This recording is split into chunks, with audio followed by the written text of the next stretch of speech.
inescapably to real folks, not to the scientists who try to measure the knowable part, but the broad sense of, to all of us, not just them out there, risk is subjective. And anyone who deals with patients, stakeholders, risk issues, who refuses to accept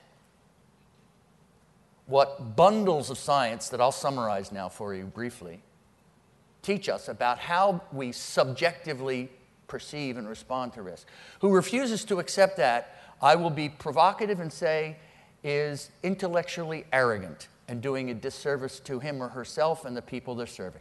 In the ongoing dynamic of how we assess things, moment to moment, over time, emotion, not just fear, because sometimes fear is a loaded word. It sounds like we're afraid. You can have not enough fear. It's not captured in that word, fear. Emotion, feeling, how a risk feels matters more to our perception than what the facts say, in general. It's not as though the facts are not part of the conversation, and often can win. But the brain is not set up that way. The brain is not set up to win Nobel Prizes and get good SAT scores. It's designed to get you to tomorrow. The perception gap is when our fears don't match the facts. It is very, very, very important for me to impress upon you that this is not wrong or stupid or irrational or anything that I would be negative about. However, it is dangerous. It may be one of the biggest risks society faces. It's certainly one of the biggest risks out there that we haven't recognized yet.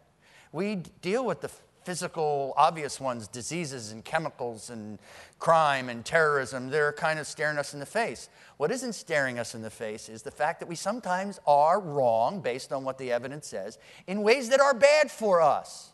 That risk, the risk of the perception gap, our fears not matching the facts, needs to be added to what we think about when we try to keep ourselves safe and what society thinks about when it tries to think about how policy can keep us safe.